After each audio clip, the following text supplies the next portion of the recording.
ಎಲ್ಲರಿಗೂ ನಮಸ್ಕಾರ.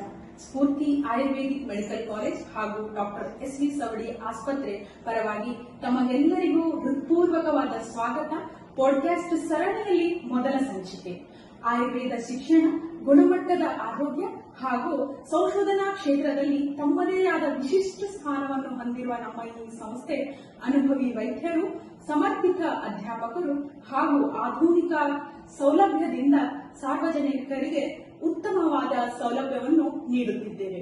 ಇಂದು ನಮ್ಮೊಂದಿಗೆ ನಮ್ಮ ಆಸ್ಪತ್ರೆಯ ಹಿರಿಯ ವೈದ್ಯರಾದ ಡಾಕ್ಟರ್ ಆಬಿದ್ ಹುಸೇನ್ ಸರ್, ಉಪವೈದ್ಯಕೀಯ ಅಧೀಕ್ಷಕರು ಹಾಗೂ ಪಂಚಕರ್ಮ ತಜ್ಞರು ಇವತ್ತು ನಮ್ಮೊಂದಿಗೆ ಉಪಸ್ಥಿತರಿದ್ದಾರೆ. ಸ್ವಾಗತಗಳು ಸರ್. ಉತ್ತಮ ಆರೋಗ್ಯವೇ ನಮ್ಮ ಜೀವನದ ಅತ್ಯಮೂಲ್ಯ ಸಂಪತ್ತು. ಇಂದಿನ ಆಧುನಿಕ ಜೀವನ ಶೈಲಿ, ಅನಾರೋಗ್ಯಕರ ಆಹಾರ ಮತ್ತು ಮಾನಸಿಕ ಒತ್ತಡದಿಂದಾಗಿ ಅನೇಕ ಜೀವನ ಶೈಲಿಯ ಕೆಲವೊಂದು ಕಾಯಿಲೆಗಳು ಉತ್ಪತ್ತಿಯಾಗುತ್ತಿವೆ ಹಾಗೂ ಹೆಚ್ಚುತ್ತಿವೆ. ಈ ಒಂದು ಜೀವನ ಶೈಲಿ ಸಂಬಂಧಿತ ರೋಗಗಳ ಬಗ್ಗೆ ಮತ್ತು ಅದರಲ್ಲಿ ಆಯುರ್ವೇದದ ಮಹತ್ವವನ್ನು ನಾವು ಇವತ್ತು ತಿಳಿಯೋಣ. ಸರ್, ಇದರಲ್ಲಿ ಲೈಫ್ ಸ್ಟೈಲ್ ಡಿಸಾರ್ಡರ್ ಎಂದರೇನು ಸರ್? ನೆಲ್ಮೆಯ ನಾಗರಿಕರಿಗೆ ನನ್ನ ನಮಸ್ಕಾರಗಳು.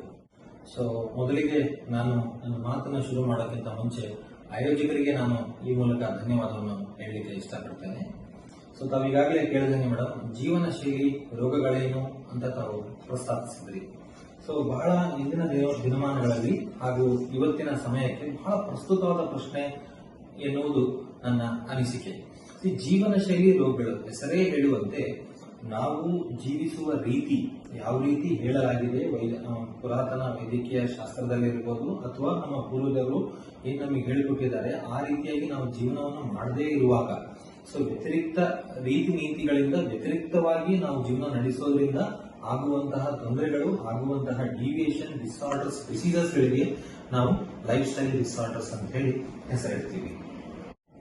ಇಂದಿನ ವೇಗದ ಯುಗದಲ್ಲಿ ಈ ಒಂದು ಜೀವನ ಶೈಲಿಯಲ್ಲಿ ನಾವು ಈ ಲೈಫ್ ಸ್ಟೈಲ್ ಡಿಸಾರ್ಡರ್ ಅನ್ನು ಹೇಗೆ ನಾವು ತಡೆಗಟ್ಟಬೇಕು ಮತ್ತು ನಮ್ಮ ಉತ್ತಮ ಆರೋಗ್ಯವನ್ನು ಹೇಗೆ ಕಾಪಾಡಿಕೊಳ್ಳಬೇಕು ಎಂದು ತಾವು ವಿವರಿಸಿದ್ದೀರಾ? ಜೀವನ ಶೈಲಿ ರೋಗಗಳೇನು ಅಂತ ನೋಡೋದಾದ್ರೆ, ನಾನು ಈಗಾಗಲೇ ಹೇಳಿದಂಗೆ ನಾವು ಜೀವಿಸುವ ರೀತಿ ನೀತಿಯಲ್ಲಿ ವ್ಯತಿರಿಕ್ತವಾದಾಗ, ಅದರಿಂದ ನಾವು ಡಿವೇಟ್ ಆದಾಗ ಉತ್ಪನ್ನವಾಗುವಂತಹ ಸಮಸ್ಯೆಗಳು, ಸಣ್ಣ ಪುಟ್ಟ ಸಮಸ್ಯೆ ಇರ್ಬೋದು ಅಥವಾ ದೀರ್ಘಾವಧಿಯ ಸಮಸ್ಯೆಗಳಿರ್ಬೋದು, ಅದನ್ನ ನಾವು ಜೀವನ ಶೈಲಿ ರೋಗಗಳಂತ ಹೇಳಿ ಕರಿತೀವಿ.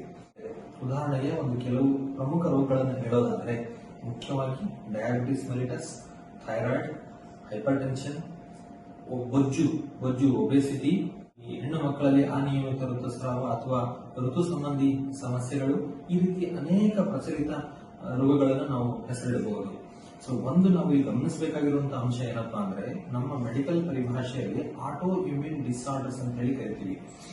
ಲೈಫ್ ಸ್ಟೈಲ್ ಡಿಸಾರ್ಡರ್ಸ್ ಗಳು ಮೋಸ್ಟ್ಲಿ ಆಟೋ ಇಮ್ಯೂನ್ ಡಿಸಾರ್ಡರ್ಸ್ ಗಳ ಲೀಸ್ಟ್ ನಲ್ಲಿ ಇರುವಂತಹ ಎಲ್ಲಾ ರೋಗಗಳು ಲೈಫ್ ಸ್ಟೈಲ್ ಡಿಸಾರ್ಡರ್ಸ್ ನಿಂದನೇ ಬರ್ತವೆ ಅನ್ನೋದು ಒಂದು ಗಮನಾರ್ಹ ವಿಷಯ. ಇಲ್ಲಿ ಆಟೋ ಇಮ್ಯೂನ್ ಡಿಸಾರ್ಡರ್ಸ್ ಅಂತ ಏನು ಅಂತ ನೋಡೋದಾದ್ರೆ, ಹೆಸರೇ ಹೇಳುವಂತೆ ಆಟೋ ಇಮ್ಯೂನ್ ಅಂದ್ರೆ ಮನುಷ್ಯನ ರೋಗ ನಿರೋಧಕ ಶಕ್ತಿ, ಮನುಷ್ಯನ ವ್ಯಾಧಿ ಕ್ಷಮತ್ವ, ಮನುಷ್ಯನ ರೋಗ ತಡೆಯುವಿಕೆಯ ಸಾಮರ್ಥ್ಯಕ್ಕೆ ನಾವು ಇಮ್ಯುನಿಟಿ ಅಂತ ಹೇಳಿ ಕರಿತೀವಿ. ಆ ಇಮ್ಯುನಿಟಿಯಲ್ಲಿ ಕೆಲವೊಮ್ಮೆ, ಆ ಇಮ್ಯುನಿಟಿಯ ಕಾರ್ಯಕ್ಷಮತೆಯಲ್ಲಿ ಕೆಲವೊಮ್ಮೆ ನಾವು ಕಾಂಪ್ರಮೈಸ್ ಆಗಬೇಕಾಗುತ್ತೆ, ಅಥವಾ ಇನ್ ಅದರ್ ವರ್ಡ್ಸ್ ರೋಗ ನಿರೋಧಕ ಶಕ್ತಿ ಕಡಿಮೆ ಆಗುತ್ತೆ. ಕಡಿಮೆ ಆಗೋದಕ್ಕೆ ಕಾರಣ ಏನು ಅಂತ ನೋಡ್ತಾ ಹೋದರೆ, ಅದು ನಾವು ಜೀವಿಸುವ ಜೀವನ ಶೈಲಿಯ ವ್ಯತಿರಿಕ್ತತೆ ಮಾತ್ರ. ಸೂಕ್ಷ್ಮವಾಗಿ ಅವಲಂಬಿಸಿದಾಗ ಆ ಲೈಫ್ ಸ್ಟೈಲ್ ಡಿಸಾರ್ಡರ್ಸ್ ಒಂದಾದ್ರೆ ಆಟೋ ಇಮ್ಯೂನ್ ಡಿಸಾರ್ಡರ್ ಆಗಿರುತ್ತೆ ಅನ್ನೋದು ಬಹಳ ಗಮನಾರ್ಹ ವಿಷಯ. ಇಲ್ಲಿ ಯಾಕೆ, why it is worrying to the society, autoimmune disorders ನಮ್ಮ ಸಮಾಜಕ್ಕೆ ಯಾಕೆ ಘಾತಕ ಇದೆ, ಲೈಫ್ ಸ್ಟೈಲ್ ಡಿಸಾರ್ಡರ್ಸ್ ನಾವು ಇಷ್ಟ್ಯಾಕೆ ಚಿಂತಾಗ್ರಸ್ತರಾಗಿದ್ದೀವಿ ಅಂತ ನೋಡೋದಾದ್ರೆ, ಹೆಸರಿಗೆ ನಾವು ಬಹಳ ಸಿಂಪಲ್ ಆಗಿ ಲೈಫ್ ಸ್ಟೈಲ್ ಡಿಸಾರ್ಡರ್ಸ್ ಅಂತ ಹೇಳ್ತೀವಿ. ನಾನು ಈಗಾಗಲೇ ಹೆಸರಿಸಿದಂಗೆ ಕೆಲವು ಉದಾಹರಣೆ ನೋಡೋದಾದ್ರೆ, ಡಯಾಬಿಟಿಸ್ ಇರ್ಬೋದು, ಹೈಪರ್ ಟೆನ್ಷನ್ ಇರ್ಬೋದು, PCOD, ಈಗ ನಾವು ರೀಸೆಂಟ್ ಆಗಿ PMOS ಅಂತ ಹೇಳಿ ಕರಿತಾ ಇದೀವಿ ಅದಕ್ಕೆ. ಹೆಣ್ಣು ಮಕ್ಕಳಲ್ಲಿ ಅನಿಯಮಿತ ಋತುಸ್ರಾವ ಇರ್ಬೋದು, ಈ ಬೊಜ್ಜು ಇರ್ಬೋದು, ಇವೆಲ್ಲ ರೋಗಗಳನ್ನು ನೋಡಿದಾಗ ಹಳೆಯ ಸಿಸ್ಟಮ್ ಆಫ್ ಹೆಲ್ತ್ ಕೇರ್ ಹಾಗೂ ಇಂದಿನ ಸಿಸ್ಟಮ್ ಆಫ್ ಹೆಲ್ತ್ ಕೇರ್ ನಲ್ಲಿ ಎಷ್ಟೇ ಅಡ್ವಾನ್ಸ್ಮೆಂಟ್ ಇದ್ದಾಗಿಯೂ ಸಹಿತ ಹಿಂದಿನ ಕಾಲದಲ್ಲಿ ನಾವು ಈ ತರಹದ ರೋಗಗಳ ಸ್ಟ್ಯಾಟಿಸ್ಟಿಕಲ್ ರೈಸ್ ಕಂಡು ಬಂದಿಲ್ಲ. ಆದರೆ ಇಂದಿನ ದಿನಮಾನಗಳಲ್ಲಿ ಅತ್ಯಾಧುನಿಕ ತಂತ್ರಜ್ಞಾನ ಉಪಕರಣಗಳನ್ನು ಹೊಂದಿದಾಗಿಯೂ ಸಹಿತ ಅಥವಾ ಹೆಲ್ತ್ ಕೇರ್ ಅಲ್ಲಿ ಅಡ್ವಾನ್ಸ್ಮೆಂಟ್ ಇನ್ ಹೆಲ್ತ್ ಕೇರ್ ಇದ್ದಾಗಿಯೂ ಸಹಿತ ನಾವು ಏನಪ್ಪಾ ಅಂದ್ರೆ ಇಂತಹ ಲಿಸ್ಟ್ ಆಫ್ ಡಿಸೀಸ್ ಗಳಿಂದ ಬಳಲ್ತಿದೆ ಅಂದ್ರೆ ಅರ್ಥ ಏನು? Definitely it is increased statistics of life style disorders. So ಇದು ನಮ್ಮ ಸಮಾಜಕ್ಕೆ ಥ್ರೆಟ್ ಇದೆ. ಸೊ ಇಲ್ಲಿ ವೈದ್ಯರಾಗಿ ನಮ್ಮ ಜವಾಬ್ದಾರಿ ಕೂಡ ಆಗುತ್ತೆ. ಕೇವಲ ಬಂದಿರುವಂತಹ ರೋಗಿಗಳಿಗೆ ನಾವು ಸಂದರ್ಶಿಸಿ ಕಳಿಸೋದಲ್ಲ, ಪ್ರಿವೆಂಟಿವ್ ಆಸ್ಪೆಕ್ಟ್ ಅಲ್ಲಿ ಮುನ್ನೆಚ್ಚರಿಕೆ ಕ್ರಮವಾಗಿ ಅವರನ್ನು ತಡೆಗಟ್ಟುವಲ್ಲಿ ನಮ್ಮ ಪಾತ್ರ ಹಾಗೂ ಜವಾಬ್ದಾರಿ ಈ ಸಮಾಜದಲ್ಲಿ ಬಹಳ ಇದೆ ಎನ್ನುವುದು ಗಮನಾರ್ಹ ವಿಷಯ. ಸೊ ಈ ಪ್ರಜ್ಞಾವಂತ ಆಯುರ್ವೇದ ವೈದ್ಯನಾಗಿ ನಾನು ಏನ್ ಹೇಳಲಿಕ್ಕೆ ಇಷ್ಟಪಡ್ತೀನಪ್ಪ ಅಂದ್ರೆ ನಮ್ಮ ಜನರಿಗೆ, ಸೊ ನಾವು ಹೆಚ್ಚೇನು ಆ ಕಡೆ ಯೋಚನೆ ಮಾಡೋ ಅವಶ್ಯಕತೆ ಇಲ್ಲ. ಇದರಲ್ಲಿ ಹೆಚ್ಚಿನ ರಾಕೆಟ್ ಸೈನ್ಸ್ ಇಲ್ಲ. ನಮ್ಮ ಪೂರ್ವಜರು ಏನ್ ನಮಗೆ ಹೇಳ್ಕೊಟ್ಟಿದ್ದಾರೆ ಅಥವಾ ನಮ್ಮ ಆಯುರ್ವೇದದಲ್ಲಿ ಈಗಾಗಲೇ ಏನು ಉಲ್ಲೇಖಿಸಲ್ಪಟ್ಟಿದೆ, ಏನು ಪರ್ಸನಾಲಿಟಿ ಮೇಂಟೈನ್ ಹೆಂಗ್ ಮಾಡಬೇಕು, ಈ ಒಂದು ಜೀವನ ಶೈಲಿ ಸಂಬಂಧಿತ ಕಾಯಿಲೆಗಳ ಬಗ್ಗೆ ಸ್ವಲ್ಪ ಸ್ಪೆಸಿಫಿಕ್ ಆಗಿ ಹೇಳಿದ್ರೆ ಸರ್. ಮೇಡಮ್, ಮುಖ್ಯವಾಗಿ ನಾವು ಈ ಜೀವನ ಶೈಲಿ ಕಾಯಿಲೆಗಳಲ್ಲಿ ಹೇಗೆ ನಾವು ತಡೆಗಟ್ಟಬಹುದು ಅಂತ ನೋಡೋದಾದ್ರೆ, ಸೊ ಆಯುರ್ವೇದದಲ್ಲಿ ಈಗಾಗಲೇ ಬಹಳಷ್ಟು ಫಂಡಮೆಂಟಲ್ಸ್ ಅನ್ನು ಪ್ರಸ್ತಾಪಿಸಿದ್ದಾರೆ.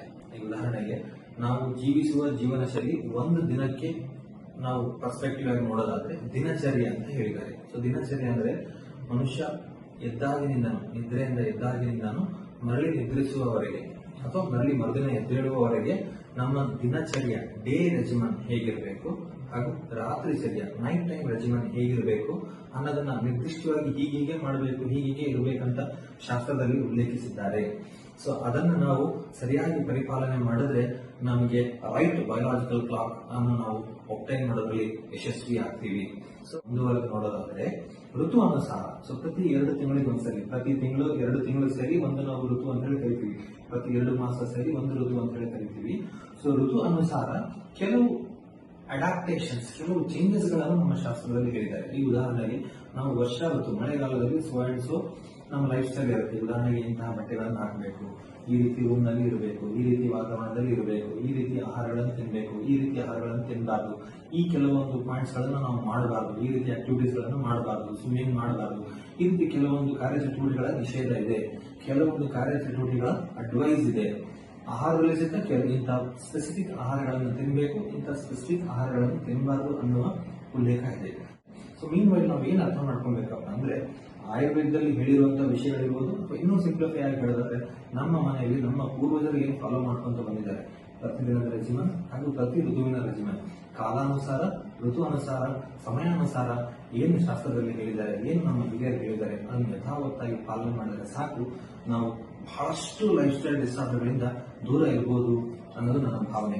ಈ ಒಂದು ಪರಿಕಲ್ಪನೆಯಲ್ಲಿ ನಮ್ಮ ಸಮಾಜ ಹೋದಾಗ ಲಾರ್ಜರ್ ಆಸ್ಪೆಕ್ಟ್, ಇನ್ ಲಾರ್ಜರ್ ಪರ್ಸ್ಪೆಕ್ಟಿವ್, ನಾವು ಸಮಾಜದಲ್ಲಿ ಹೆಲ್ತ್ ಸೆಕ್ಟರ್ ಅಲ್ಲಿ ಒಂದು ಸಿಗ್ನಿಫಿಕೆಂಟ್ ಡಿಫರೆನ್ಸ್ ಅನ್ನು ತರಬಹುದು ವಿತ್ ಡ್ರಗ್ಲೆಸ್. ಹೇಳೋ ಉದ್ದೇಶ ಏನಪ್ಪ ಅಂದ್ರೆ, ಯಾವುದೇ ಒಂದು ಔಷಧಿಯನ್ನು ಕೊಡದೆ ಡ್ರಗ್ಲೆಸ್ ನಾವು ಒಂದು ಸಿಗ್ನಿಫಿಕೆಂಟ್ ಮ್ಯಾಗ್ನಿಫಿಷಿಯಂಟ್ ಡಿಫರೆನ್ಸ್ ನಾವು ಹೆಲ್ತ್ ಕೇರ್ ಅಲ್ಲಿ ತರಬಹುದು ಅನ್ನೋದನ್ನ ನಾನು ಹೇಳಲಿಕ್ಕೆ ಇಷ್ಟಪಡ್ತೇನೆ. ಸೊ ಇದನ್ನ ಸ್ವಲ್ಪ ವಿಸ್ತರಿಸಿ ಹೇಳೋದಾದ್ರೆ, ಹಿಂದಿನ ದಿನಮಾನದ ಹೆಲ್ತ್ ಕೇರ್ ಹಾಗೂ ಇಂದಿನ ದಿನಮಾನದ ಹೆಲ್ತ್ ಕೇರ್ ಅಲ್ಲಿ ಬಹಳ ಅತ್ಯಾವಶ್ಯಕತೆಯನ್ನು ನಾವು ಕಾಣ್ತಾ ಇದೀವಿ. ಕೇವಲ ಡಯಾಗ್ನೋಸ್ಟಿಕ್ಸ್ ಗಳಲ್ಲಿ, ಕೇವಲ ಒಂದು ಏನು ರೋಗ ಆಗಿದೆ ಅಂತ ಪತ್ತೆ ಹಚ್ಚುವಿಕೆಯಲ್ಲಿ ಅಥವಾ ನಾವು ಡೀಲ್ ಮಾಡೋ ರೀತಿಯಲ್ಲಿ, ಉದಾಹರಣೆಗೆ ಸರ್ಜರಿಗಳನ್ನು ನಾವು ಯಾವ ರೀತಿ ಪರ್ಫಾರ್ಮ್ ಮಾಡ್ತೀವಿ ಅನ್ನೋ ರೀತಿಯಲ್ಲಿ, ಕಡಿಮೆ ಪರ್ಫೋರೇಷನ್ ಅಥವಾ ಕಡಿಮೆ ಇನ್ಸಿಷನ್ ಇಂದ ನಾವು ಹೇಗೆ ಡೀಲ್ ಮಾಡಬೇಕು, ಇದರಲ್ಲೆಲ್ಲ ಡೆಫಿನೆಟ್ಲಿ ಅಡ್ವಾನ್ಸ್ಮೆಂಟ್ ಇದೆ. ಆಧುನಿಕತೆಯ ಹಬ್ಬದಲ್ಲಿ ಪ್ರತಿಯೊಬ್ಬರು ಪ್ರಗತಿ ಸಾಧಿಸಬೇಕೆನ್ನುವ ಹಬ್ಬದಲ್ಲಿ ಎಲ್ಲರೂ ಫಾಸ್ಟ್ ಅಂತ ಹೇಳ್ತಾರೆ. ಆದರೆ expecting the same fastness, expecting the same ಏನು ಅರ್ಲಿ ಏನು curing is not apt or is not feasible with respect to health care. So ಈ ಉದಾಹರಣೆಗೆ ಯಾವುದೇ ಒಂದು ರೋಗ ತಗೊಂಡ್ರೆ ಆ ಪ್ರತಿಯೊಂದು ರೋಗಕ್ಕೆ ತನ್ನದೇ ಆದ ಇನ್ಕ್ಯುಬೇಷನ್ ಪೀರಿಯಡ್ ಅಂತ ಹೇಳಿದೆ. ಈ ಉದಾಹರಣೆಗೆ ಟೈಫಾಯ್ಡ್ ಎಸ್ಟಾಬ್ಲಿಷ್ ಆಗಬೇಕಂದ್ರೆ ಹಿಂದೆ 2 ವಾರಗಳು ತಗೊಂಡಿರುತ್ತೆ. ಇವತ್ತು ನಿಮಗೆ ನಾವು ಟೈಫಾಯ್ಡ್ ಪಾಸಿಟಿವ್ ಅಂತ ಬಂದಿದೆ ಅಂದ್ರೆ ಅದ್ರ ಹಿಂದೆ 2 ವಾರಗಳ ಹಿಂದಿನ ಏನು ಮ್ಯಾನಿಫೆಸ್ಟೇಷನ್ ಇಂದಾಗಿ ಇವತ್ತು ಈ ಒಂದು ಡಿಸೀಸ್ ಎಸ್ಟಾಬ್ಲಿಷ್ ಆಗಿರುತ್ತೆ. ಅದರಂತೆಯೇ ನೇಚರ್ ರೂಲ್ ಏನಪ್ಪಾ ಅಂದ್ರೆ, ಯಾವುದೇ ಒಂದು ವಿಷಯ ಎಸ್ಟಾಬ್ಲಿಷ್ ಆಗ್ಲಿಕ್ಕೆ ಎಷ್ಟು ಸಮಯ ತಗೊಳುತ್ತೆ, ಮಿನಿಮಮ್ ಅಷ್ಟು ಸಮಯ ಅದು ಡಿಸ್ಟ್ರಕ್ಟ್ ಆಗ್ಲಿಕ್ಕೆ ಬೇಕಾಗುತ್ತೆ. ಸೊ ಹಾಗಾಗಿ ಅಷ್ಟೇ ಸಮಯ ನಮಗೆ ಆಮೇಲೆ ಟ್ರೀಟ್ಮೆಂಟ್ ಸಹಿತ ಬೇಕಾಗುತ್ತೆ. ಡೆಫಿನೆಟ್ಲಿ ಅದರಲ್ಲಿ ವೇರಿಯಸ್ ಸ್ಟೇಜಸ್ ಇರ್ತವೆ. ಸ್ಟೇಜ್ ಪ್ರಕಾರ ನಮ್ಮ ವೈದ್ಯರ ಔಷಧಿಗಳೆಲ್ಲ ಕೊಡ್ತಾರೆ. ಅದಾಗಿ ನಾವು ಹೇಳೋ ಉದ್ದೇಶ ಅಂದ್ರೆ, ಪಥ್ಯ, ಆಹಾರ, ವಿಹಾರ ಏನಿದೆ, ಇನ್ಕ್ಯುಬೇಷನ್ ಪೀರಿಯಡ್ ಏನ್ ಇರುತ್ತಲ್ಲ ಅದಕ್ಕಿಂತ ಮ್ಯಾಕ್ಸಿಮಮ್ ಡ್ಯೂರೇಷನ್ ತಾವು ಮೇಂಟೈನ್ ಮಾಡಬೇಕಾಗುತ್ತೆ.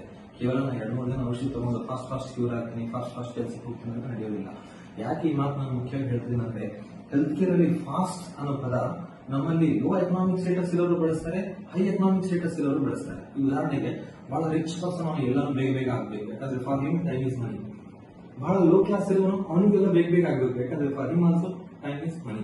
ಯಾಕಂದ್ರೆ ಅವರು ದಿನಗೂಲಿಗೆ ಹೋಗ್ತಿರ್ತಾರೆ, ಸರ್ ನಮ್ಮ ಮನೇಲಿ ನಾನೇ ದುಡಿಯೋಣ, ಬೇಗ ಆಗಬೇಕು, ಈ ರೀತಿ ಮಾತುಗಳನ್ನು ನಾವು ಸಾಮಾನ್ಯವಾಗಿ ನಮ್ಮ ಕಳೆದ 10-11 ವರ್ಷದ ಪ್ರಾಕ್ಟೀಸ್ಗಳಲ್ಲಿ ವೆರಿ ಆಫನ್ಲಿ ನಾವು ಕೇಳ್ಪಡ್ತೀವಿ.